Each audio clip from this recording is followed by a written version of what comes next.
생생한 뉴스 속 이야기를 직접 전합니다. 취재 파일.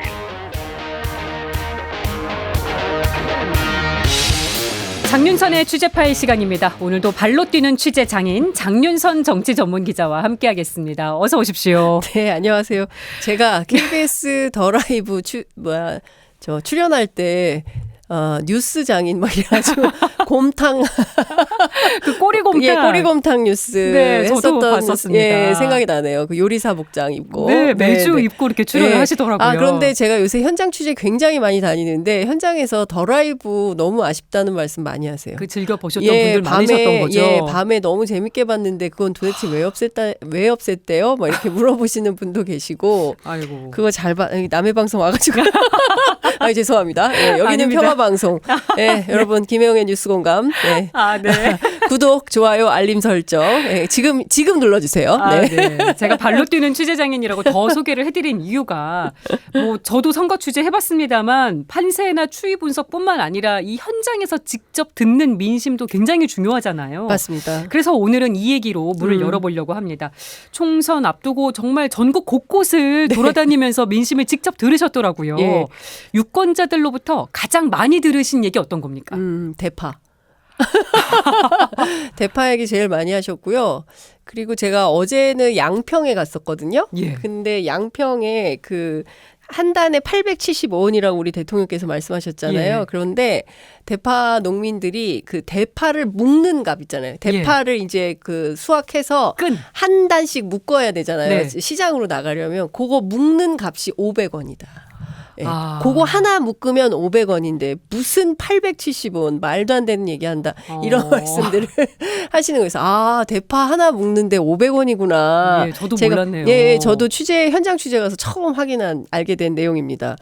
그러니까 저는 이번 선거가 사실 이제 쭉 따라가 보면 1년 10개월간 윤석열 정부에 대한 부정평가가 저도 이제 늘 이 프로그램 나와서 말씀드렸지만 콘크리트 부정평가가 있는 대통령이에요. 그러니까 대개는 콘크리트 긍정평가 40% 요게 흔들리지 않는다 이런 여론 분석이 많았는데 윤석열 대통령은 콘크리트 부정평가가 5.5에서 6.5 네. 그리고 지금 긍정평가는 30% 박스권에 갇혀서 2월 달에 잠깐 40%까지 올라왔지만 도로 30%대로 주저앉는 이런 상황이거든요. 그러니까 기본적으로는 도도하게 뭐가 있냐. 정권 안정론보다는 정권 견제론, 정권 심판론이 훨씬 우세한 분위기다. 네. 그러니까 1년 10개월간 이 정부에게 정권을 내어주고 한번 운영을 해보라고 맡겼는데 평가를 좀 해봐야겠는데 이거 계산할 게 너무 많네. 이제 이런 상황이 되신 것 같고요. 대파 얘기가 많이 나왔다는 거 말씀만 들어도 물가가 제일 심각하죠. 그러니까 예. 무슨 얘기냐면 국민들의 가처분 소득이 점점 줄어들기 때문에 날마다 조금씩 가난해지고 있다. 그러니까 이건 너무 슬픈 현실인 거죠. 월급 네. 빼고 다 오른다. 이게 농담처럼 하지만 일선 현장에서 맞는 특히 2030 젊은 세대들은 그 물가 얘기, 민생 얘기 너무 비싸서 밥 한 그릇 사 먹고 커피 한 잔 마시고 이러는 게 좀 쉽지 않다 이런 얘기 굉장히 많이 하셨고요. 네. 근데 그건 주부들도 마찬가지였고요. 그리고 제가 이제 지역별로 조금 편차가 있는데 제가 양산, 창원, 그리고 부산 이런 PK 지역에서 만났을 때는 민주주의 위기 얘기 굉장히 많이 하셨어요. 그러니까 무슨 얘기냐면 입틀막 정권에 대한 비판. 예. 그러니까 우리는 부마 항쟁 도시다. 예, 그 얘기 하십니다. 그러면서 그 1960년대 굉장히 오랫동안 4.19 혁명 그리고 이제 5.18, 60항쟁, 그다음에 2016년, 17년 촛불항쟁으로 이어지는 이 구도에서 부산부터 마산에서부터 시작했던 운동이 그 민주화의 열기가 있다. 우리는 YS의 후예다. 이런 말씀들을 하세요. 그러니까 다른 거 다 떠나서 최상병 문제에 대해서 이건 아니다. 그러니까 부산 사람들 독특한 정서가 있더라고요. 취재해보니까. 예. 이런 얘기 이건 아니다. 또 새롭네요. 예. 이건 아니다. 부산 쪽에서 그런 민심을 또 많이 들으셨다는 거. 그러니까 그러면서 이제 어떤 얘기를 하시냐면 아니 그 젊은 하나를 구명조끼 하나 입히지 않아가지고 애가 사고를 당해서 이렇게 죽게 됐으면 도대체 누가 왜 이런 문제가 된지 책임자는 누군지 이걸 명명백백하게 밝혀가지고 부모에게 알려줘야지. 네. 그 조사하겠다는 사람을 오히려 항명죄로 도로 기소해가지고 지금 재판받고 구속까지 시키려고 하지 않았냐. 예. 이게 공정과 상식이냐. 여기에서 우리가 주저앉아서 가만히 있으면 더 한다 앞으로. 그래서 이 자리에서 돌이라도 하나 들고 부마항쟁했던 그 마음으로 부산에서부터 마산에서부터 민주화의 열기를 수도권으로 밀어 올리겠다. 이런 말씀들을 하세요. 저는 좀 깜짝 놀랐습니다. 왜냐하면 대체로 다 이제 사실 현장 인터뷰가 힘들어요. 그러니까요. 그게 직접 안 하세요. 현장에서 부딪히면서 예. 하시는 네. 거니까 즉석에서 그렇습니다. 섭외하시고. 예, 누구세요? 아주머니 누구세요? 뭐 이런 분위기거든요. 그런데 이제 어떤 경우에는 저를 알아봐 주시고 인사하시고 말씀해 주시는 분들도 계시고 하는데 그럼에도 불구하고 전반적으로는 좀 제가 만나는 표심이라는 게 경우에 따라서는 민주당을 지지하거나 조국혁신당을 지지하는 분들이기 때문에 네. 그 밖에 다른 뭐 중도 혹은 또 보수 국민의힘 민심에 대해서는 상세하게 취재하지 못한 점을 좀 양해해 드려야 될 것 같은데요. 예. 저는 취재를 가고 싶은데 저희 제작진이 말려요. 왜냐하면 혹시 오늘 장해찬 후보 영상 보셨는지 모르겠지만 그 너무 극단적으로 진영화되어서 카메라 저희가 이제 제가 나가기 전에 카메라만 먼저 갔었거든요. 예. 취재 편의점이 여기 왜 오냐고. 아, 그렇게 예. 오는 것만으로도 네, 경계를 하는. 취재 당신들이 여길 왜 와? 막 거의 이런 분위기여서 저는 이번 선거가 끝나고 이제 뭐 일주일 정도 남았는데요. 이번 선거가 끝나고 22대 국회가 새로 출범을 개원을 하면. 하게 되면 정말 그 여야 가리지 않고 대한민국 정치인들이 대한민국이 극단적으로 갈리어서 그러니까 유권자 지형도 갈리고요. 그러니까 네. 상대방에 대한 끊임없는 마타도어나 비방, 악마화. 그러니까 서로 대화하고 타협이 안 되는 거예요. 그러니까 더 좋아질 되는 게 가능성이 안 보이고 걱정이 더 되는 상황이네요. 그래서 저는 이번 투표가 정말 중요하다고 생각합니다. 유권자들이 정말 그 나라를 생각하는 마음으로 투표에 참여하셔서 대한민국을 어느 길로 이끌 거냐. 그러니까 대한민국의 미래를 세계에서 7번째로 3050 클럽에 가입한 선진국. 네.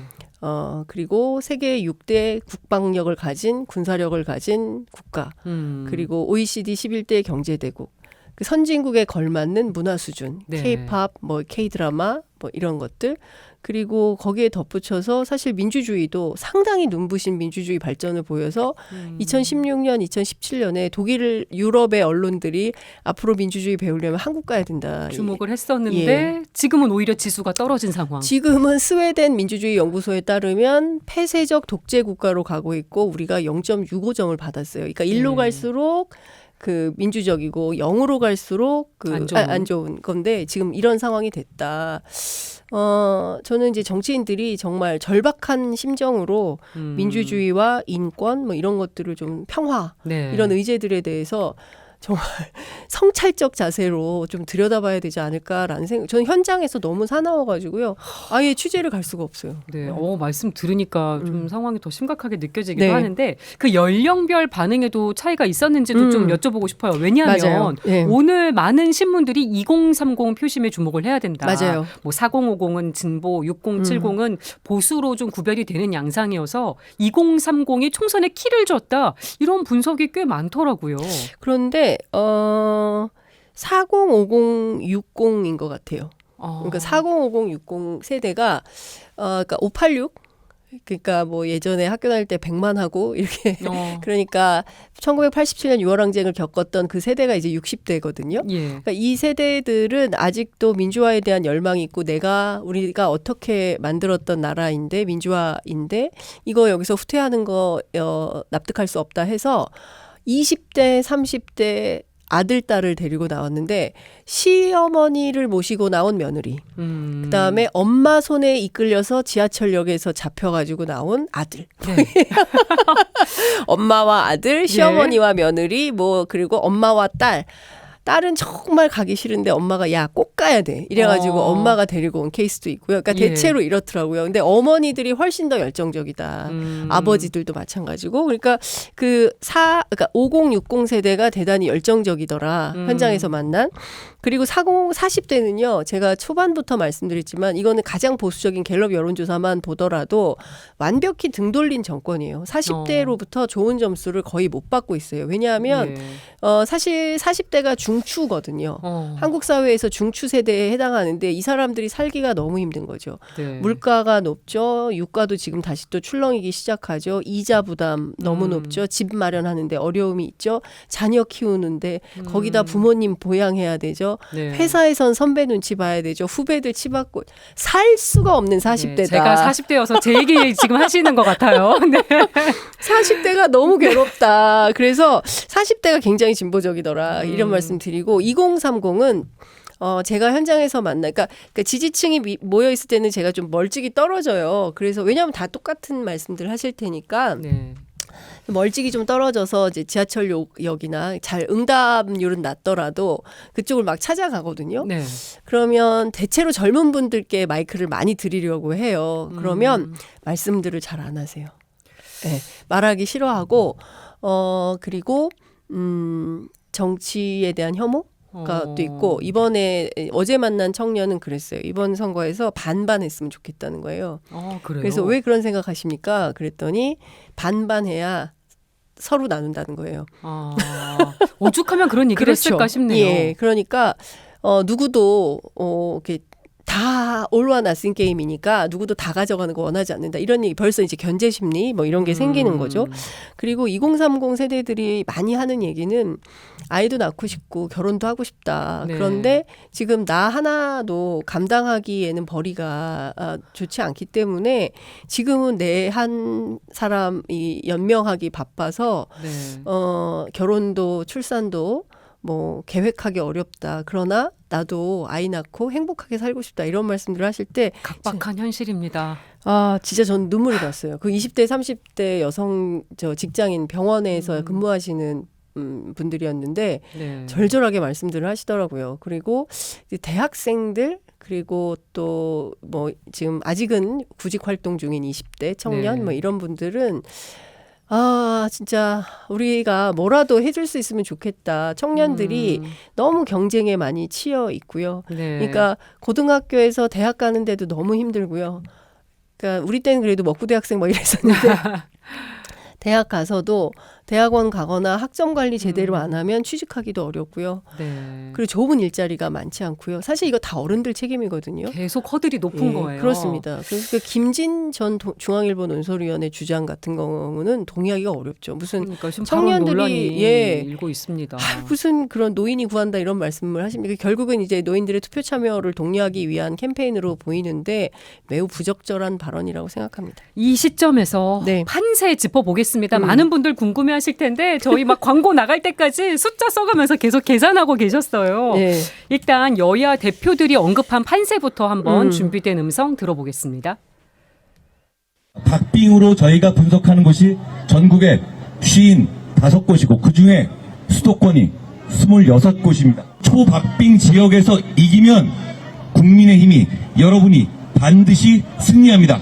반대로 여기서 다 무너지면 개헌선이 무너지게 될 겁니다.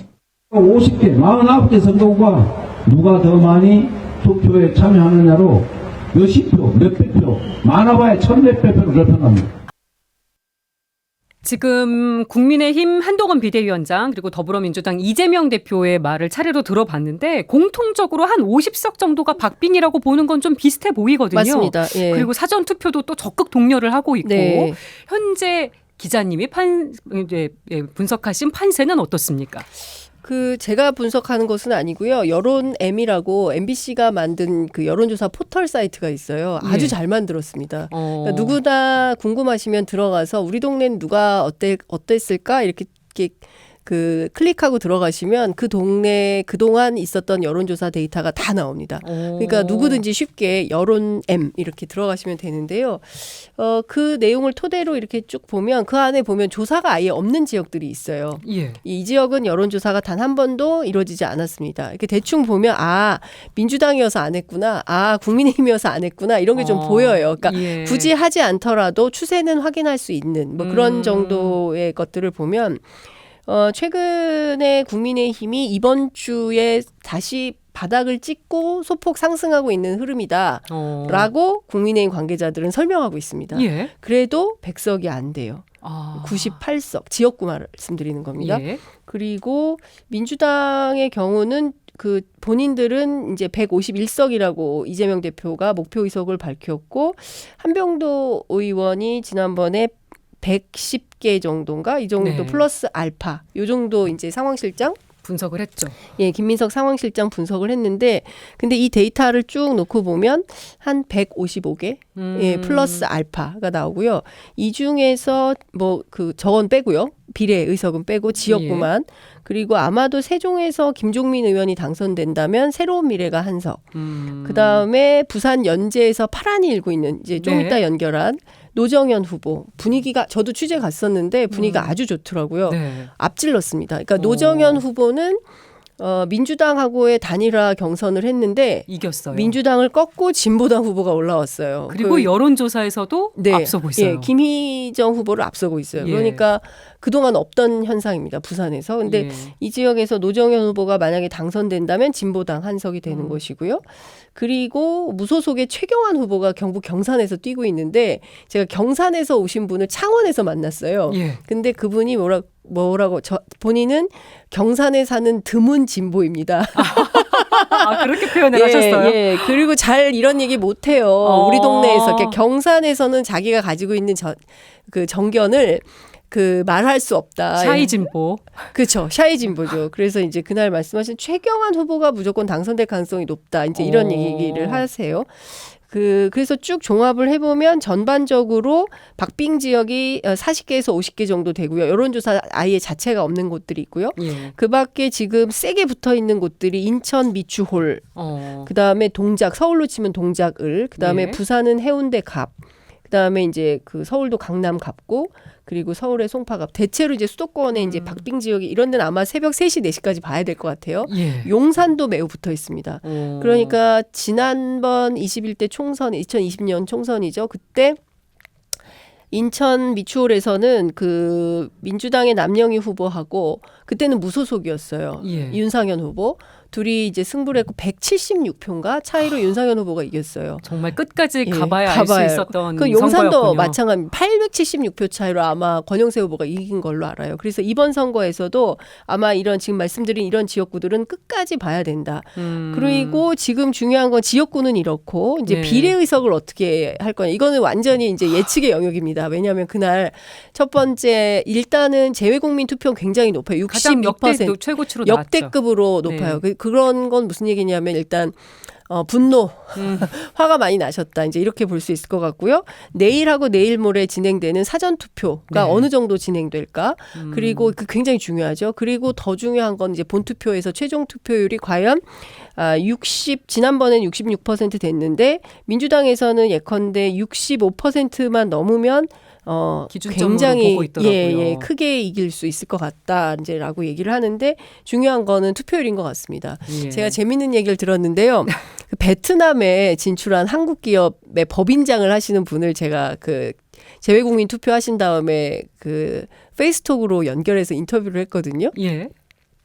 얼마 전에 법인장 한국 기업이 120개가 있대요. 하이퐁이라는 지역에서 활동하시는 분인데 120개 한국 기업 법인장들이 있어서 뭐 저녁 식사 겸해서 모여서 막 모임을 했나 봐요. 총선 얘기도 나왔겠군요. TK 지역에 계신 분들은 투표 뭐하러 하냐고 투표할 필요 없다고.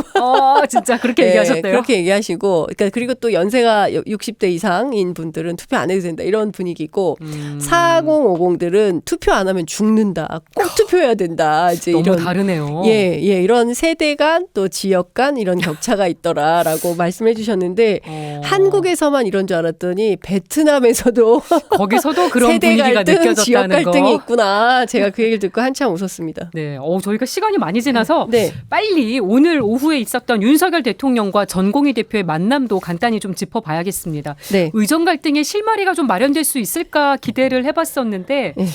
2시간 20분간 만났다고 하는데 4줄짜리 브리핑이 나왔어요. 저는 참 네. 이런 얘기를 언제까지 해야 될지 모르겠는데요. 대통령실 브리핑 내용 1보하고 2보가 있는데요. 1보하고 네. 2보의 차이는 뭐냐면 대통령과 박단 대한전공의 협의회 비대위원장이 만나서 오후 2시부터 2시간 15분을 이야기했냐, 2시간 20분을 면담했냐. 두 번째 거는 시간이 5분이 늘어났습니다. 네. 그러니까 이게 그렇게 중요한가요? 그리고 더 중요한 포인트는 뭐냐면 그래서 어떻게 하겠다. 하우투가 없어요. 그래서 2,000명을 간다는 건지 아니면 2,000명을 축소를 하고 2,000명을 몇 년에 걸쳐서 어떻게 한다는 건지 중요한 건 로드맵입니다. 네. 저는 의정 갈등이 도대체 몇 달째 이렇게 갈등을 하는 거죠. 거의 2달 다 됐습니다. 중요한 건 지금 병석에 누워 계신 환자분들입니다. 당장 수술하지 않으면 안 되는 분들 어떻게 해야 되죠? 병원 꼭 이용해야 되는 분들 계시지 않습니까? 네. 이 방송 들으시면서 내일 아침 첫 차 타고 서울의 대형 병원 가서 계실 거예요. 나 병원 진료 받아야 되는데 이거 문제 없을까? 고민하고 갈등하는 분들 이런 걱정 안 해도 되는 나라를 만드는 게 윤석열 정부의 역할이고 책임입니다. 그런데 이 정부는 계속 51분을 왜 읽고 있어요? A4 13장이더라고요. 11포인트로 저희가 프린트아웃 해보니까. 그나마도 핵심이 이게 헷갈리는. 그래서 오죽하면 이게 킬러 문항이라는 얘기도 있더라고요. 세상에. 그러니까 성태훈 정책실장인가요? 나와가지고 또 기자들 상대로 백브리핑을 하고. 대화가 열려 있다고 하기는 했습니다만. 대화가 중요한 게 아니라 이제는 해결해 주셔야 된다. 문제를 해결해 주시고 더 이상 병원 가는 문제, 의사들이 병원에 있지 않아서 생기는 환자 불이익 이것은 있어서는 안 되고요. 더 큰 문제는 전부 그 공보위들이 나와 있으니까 네. 지역의 보건소들이 또 난리예요. 그러니까요. 이거 어떡할 겁니까? 연쇄적으로 생기는 이런 현안들을. 어쨌든 하루빨리 의정 갈등이 해결되길 바라면서 네, 악망합니다. 장윤선의 취재 파일 여기까지 하겠습니다. 고맙습니다. 네, 감사합니다.